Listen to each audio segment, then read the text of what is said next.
aí, nono ano, beleza? Tranquilo? Tudo bem com vocês, não é? Vamos dar continuidade ao gênero textual, artigo de opinião. Né? Até então, estudamos a questão da argumentação, a questão da contra-argumentação. E hoje vocês vão perceber o que de fato é tese e argumento. Vamos estudar na leitura do texto a questão da tese e argumentos. Na aula passada, trabalhamos um pouco a questão do texto da psicóloga, vamos lá ver aqui o nome dela, Roseli Salomão, voltando. A convivência com a internet. A vida de nossas crianças e de nossos adolescentes não está simples, tampouco fácil. São tantas as tentações às quais eles estão submetidos que fica difícil resistir. Está difícil principalmente porque a formação crítica que eles precisariam ter a respeito da vida tem sido escassa. Família e escola pouco têm investido nisso, talvez porque subestimem a capacidade de reflexão dos mais novos. Até aí, nessa introdução, que faz parte da estrutura do texto, ela faz um levantamento de estudo que os jovens, eles precisam ter uma educação mais direcionada à reflexão crítica, que não sejam impulsionados a dar opinião em determinados conteúdos. Aqui está uma certa polêmica, tá certo? E não subestimem eles, ou seja, que eles tenham a capacidade de refletir, de analisar questões polêmicas, temas polêmicos. Vamos considerar a convivência deles com os recursos que a internet disponibiliza.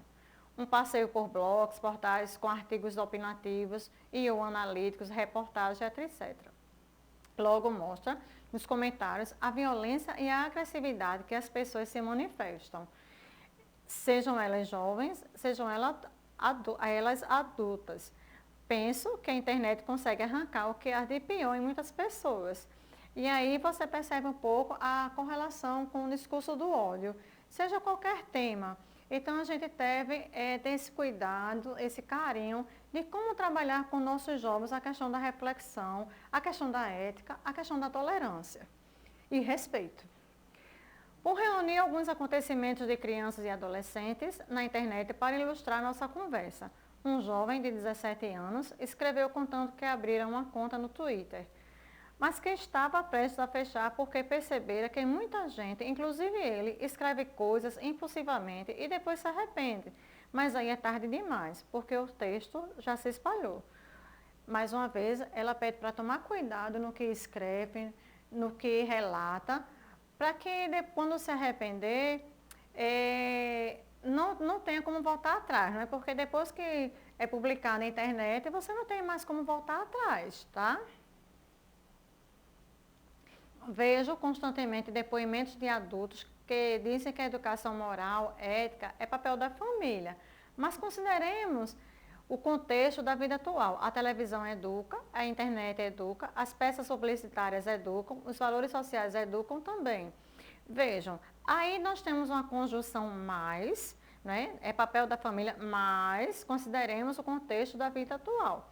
Perceba que nos argumentos é muito comum, entre um período e outro, ter a questão dos conectivos, das conjunções. E esse mais é uma conjunção adversativa, ou seja, dá uma ideia contrária. Ela começa dizendo que os adultos, eles devem educar as crianças, os adolescentes, em relação à reflexão crítica de um determinado conteúdo. Quando ela diz mais, ela diz não só a família tem esse papel, mas também, né, a questão da televisão que educa, a internet que educa. Então, ela mostra que não só é papel da família, mas da sociedade, tá bom? Também. Por isso, investir na formação do espírito crítico dos mais novos talvez seja um bom caminho. Investir na formação do espírito é outra boa possibilidade. E isso é um papel tanto da família quanto da escola. Eles precisam saber que os meios de comunicação, que os modismos seguidos por seus pares, que os valores sociais que eles seguem e tudo mais podem e devem ser questionados. mas questionados com ideias ancoradas no conhecimento. Precisamos reconhecer o potencial de reflexão que eles têm é alto, só falta acreditarmos nisso. Ou seja, no caso, valorizar as questões da reflexão do adolescente e da criança para que não ache arrependimento depois e não propague a questão do discurso do ódio.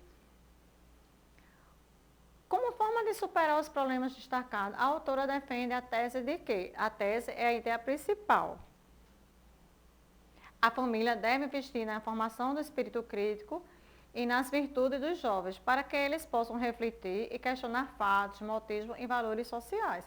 Essa é a ideia principal do texto, tá certo? Quando diz, é preciso ter parcimonia para que os meninos não exagerem no uso da internet, parcimonia que sejam pacíficos, não.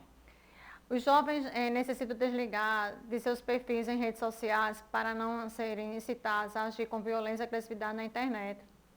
Também não precisa você se desligar das redes sociais, é só ter um posicionamento.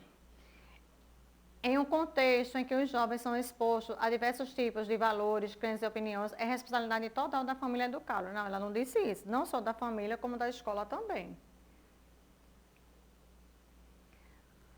Tese. Tese versus argumento. O que seria tese? Dessa é a ideia principal, como eu já falei, para o qual um texto pretende a adesão do leitor. É o objetivo de convencimento do leitor. Ele não seria tão contra esse tipo de campanha se o voto fosse facultativo, como ocorre nas democracias civilizadas. Então, a ideia principal aí é a questão do voto facultativo. Ou seja, tem a questão de escolher a opção, né? O argumento são os motivos, as razões utilizadas para convencer o leitor da validade da tese. Primeiro você tem uma ideia principal e depois você tem um argumento para convencer o outro que sua ideia é válida. Tomemos o caso da esmola ou ato de bravura. Ora, para que esses gestos tenham significado, é necessário que o indivíduo tenha a opção de não fazê-los. De olho no texto.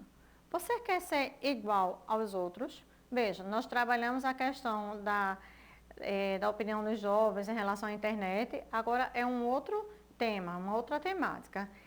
Nesse caso aí, eu acho que vocês já escutaram bastante, esse texto eu acho que vai também ser bem atual para vocês. Vejam, mãe, deixa eu ir ao shopping com meus amigos, todo mundo vai. Pai, compra aquela chuteira, todas da minha sala têm uma.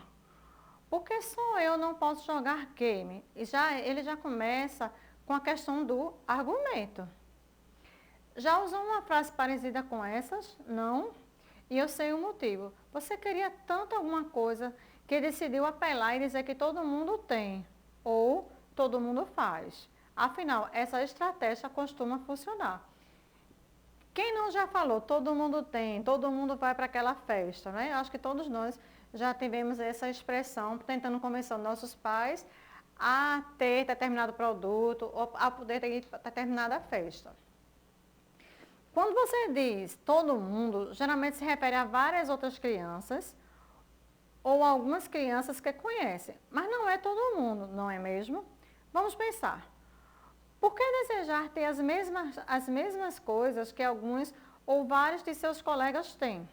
Por que fazer as mesmas coisas que eles? Jogar os mesmos jogos, usar os mesmos tipos de roupa, ter uma aparência semelhante? Por quê? Para ser igual aos outros?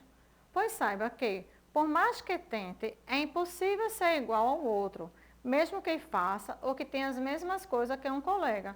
Você sempre será você.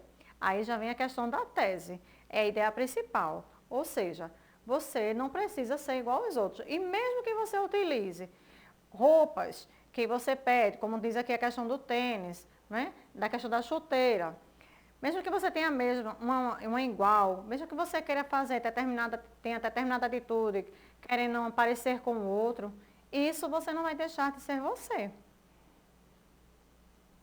E que sorte, sorte sim. Já pensou se todos fossem muito parecidos? Que tédio seria a vida. Seria mais ou menos como olhar sempre para um espelho. Vou contar uma coisa. Todo mundo é diferente.